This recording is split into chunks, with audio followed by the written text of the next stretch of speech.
Hi, welcome to Local Matters. I'm your host, Ken Moore, and hopefully you've been following along as I've been interviewing the candidates for school board here in McMinnville. We're up to interview number 6. This is the last one I'll be doing. So if you've missed any of them, search Local Matters with Ken Moore, and you'll see the YouTube channel, and you can go back and watch all of the other interviews if you'd like. But today I have with me Scott Gibson. Scott, thanks for being here. You bet. Thanks very much for having me. I've been looking forward to it. And I've been looking forward to talking to you. Just to back up 4 years, you stepped up to run for the school board. Why? Well, I was born and raised in McMinnville, and yet I'd never held any public office in McMinnville. And I felt that this was an office that I could serve in and perhaps give some new perspective to. I thought that it was the sort of thing that would fit my schedule because most of the meetings are early morning and in the evening, and so I thought this would be good, and I found it to be extremely enjoyable, extremely educational. I've learned so much about how our school systems and how they work, and I've found it to be just a joy to be a member of the school board. Would you say you came with an agenda or mostly with curiosity? How did you approach it? Probably more curiosity. I didn't really have much of an agenda. It seemed to me that as I was going to enter the school board, if elected, which fortunately I was, that the schools were run quite well, it seemed to me, and I still feel that our schools in this district are run remarkably well. So I don't take any credit for that because schools were running well before I arrived on the school board.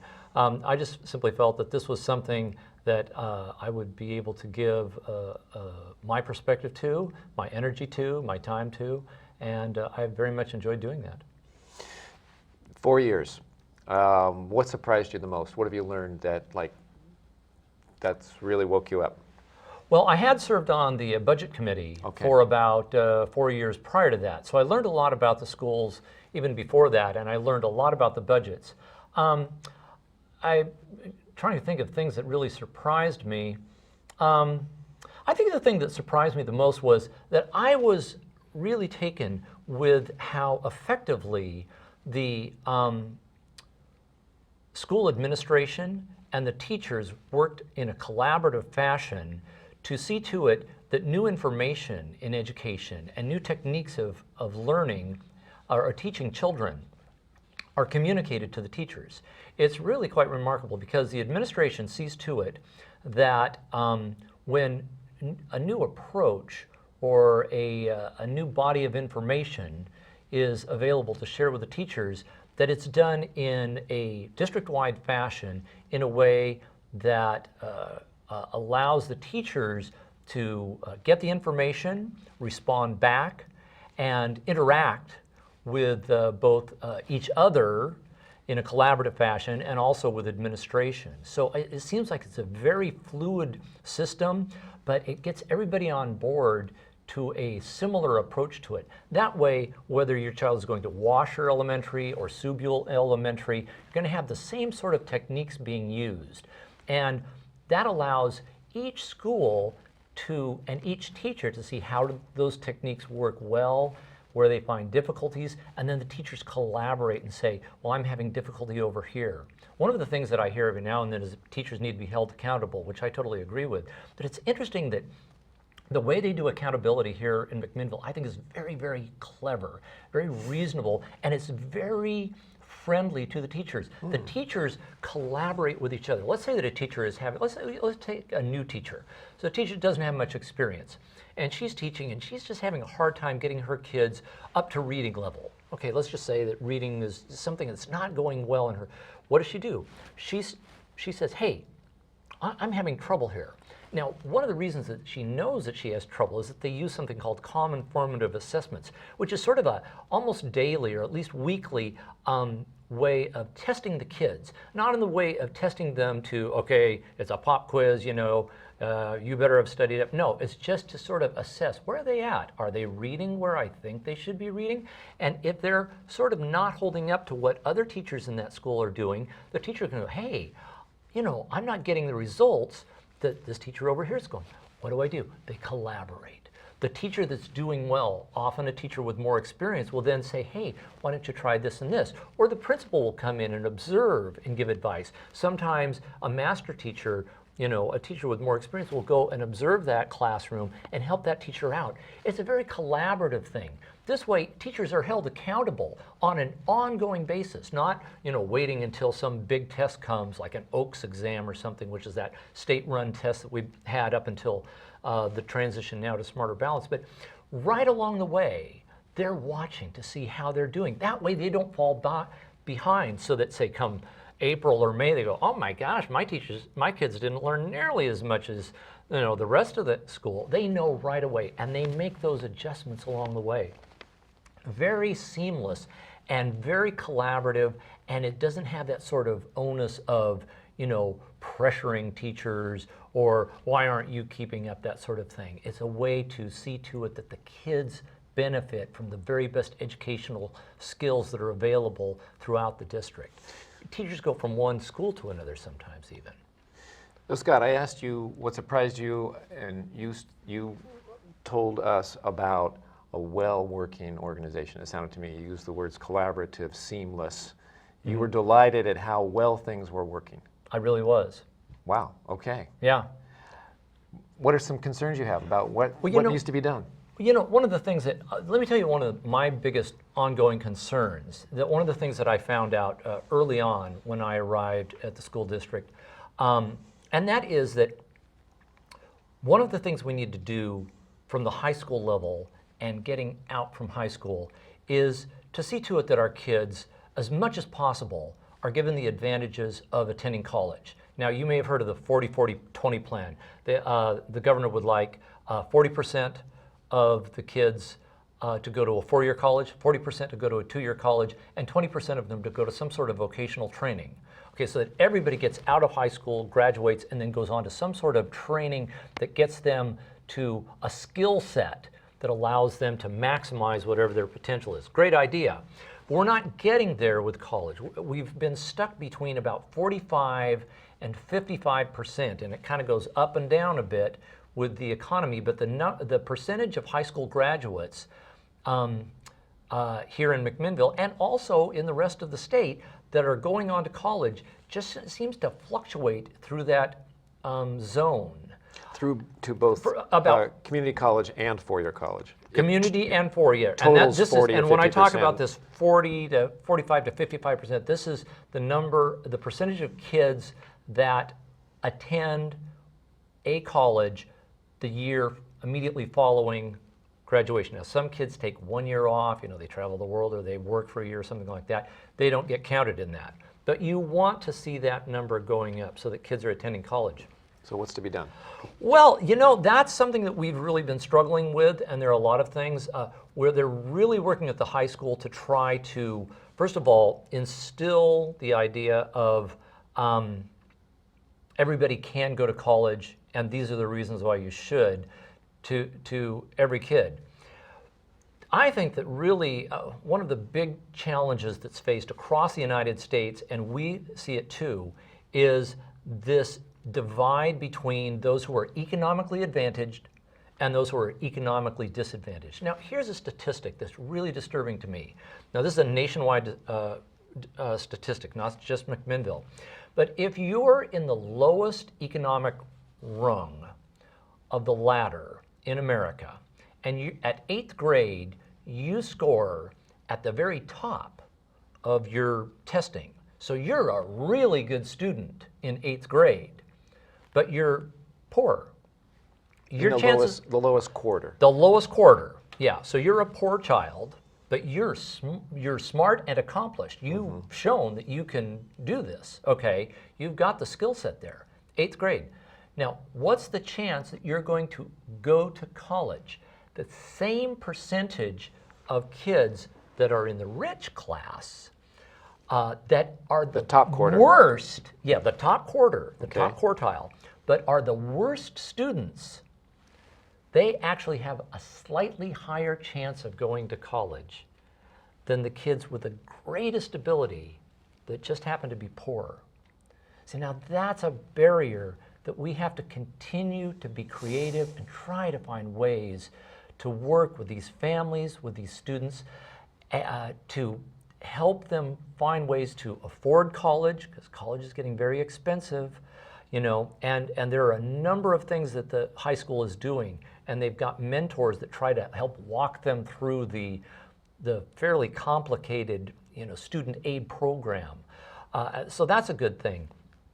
And just that constant encouragement that goes on to let these kids know you've got the ability, you can do it, we believe in you. Because a lot of times, unfortunately, kids don't get that same sort of positive message at home. A lot of stressed parents out there, a lot of parents that are economically stressed, socially stressed, personally stressed. There are things going on in their lives that makes it hard for them to dedicate the time and energy to their kids, to tell them how much they believe in them and how they feel that those kids can do anything they want. But that's a message we've got to get across. And so we haven't figured out the perfect formula for that. I don't know the perfect formula for that, but I think that it's one of those things that we have to keep trying. Look for ideas wherever we can find them and implement those ideas.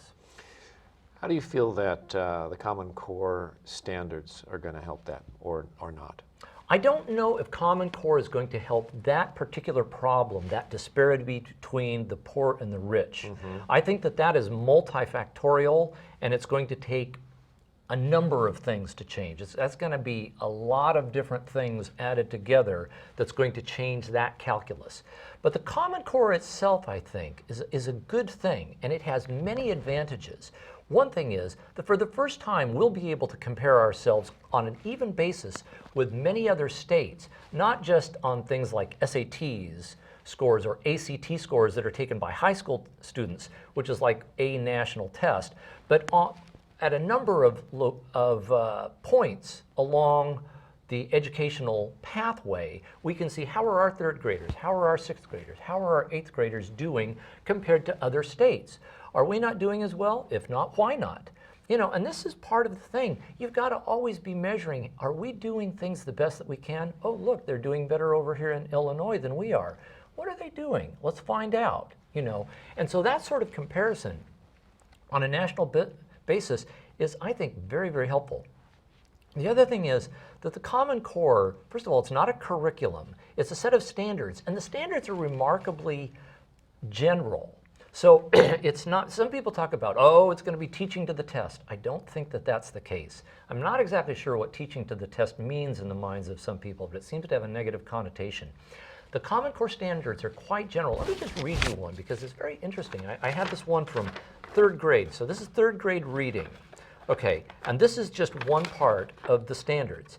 And it says, recount stories, including fables, folk tales, and myths from diverse cultures.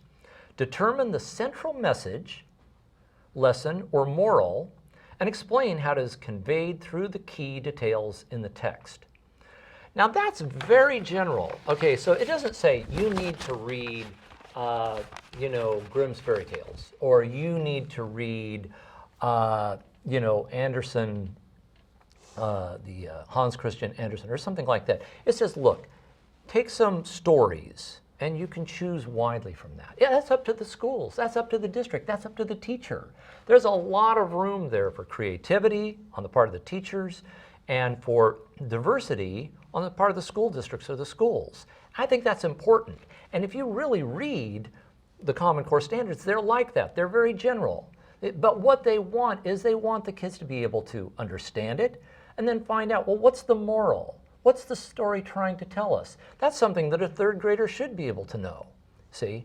And I think that those are the sort of things. And then the third grader should be able to write that down and say, this story tells us the moral that, you know, and then explain it out. So I think that it has a lot of advantages. I like the fact that it's general, it's not prescriptive, but it is directional. It gives a common direction, and it gives a common level that educators across America have been working on for a long time to come up with these standards. And I think that that's a good approach. I think it's better than each state has their own exam, and we don't know how these different exams compare with each other approach. I think that having something that's over a broad number of states allows us to perfect this over time. It's going to be a work in progress. It's not something that's going to be perfect the first time it comes out. It's something that's going to develop and change with time, and everyone will have input. That's the way it should be. A more democratic type of approach, if you will. Well, Scott, I appreciate the energy that you put into working for kids, working on the school board. Your enthusiasm. I've been to some board meetings, and one thing you do bring is humor. We usually end up having a good laugh on some of your comments, and your energy, your sense of humor. What do you feel that you want to? Why do you want to come back and do this again? What do you want to bring to the school board for the next 4 years? Well, I feel like in many ways I'm kind of hitting my stride at the school board, and I feel like I've developed enough sort of foundational information, because there is a big learning curve to it, that I can now sort of look at problems and help to be, do some research on my own. For example, recently I read a very interesting book called Our Kids, The American Dream in Peril. And this fellow was talking about the divide between rich kids and poor kids, and I gave a little bit of an example of that. And there are a number of other aspects of that. And I think that by doing sort of outside reading, I can bring ideas, things that I've learned about. By talking to teachers, I've learned so much. And sometimes I'm able to give feedback to people in administration. I heard a teacher tell me this and this, and kind of keep that conversation going and kind of help bring things through. Plus, I would like to continue to interact with the community.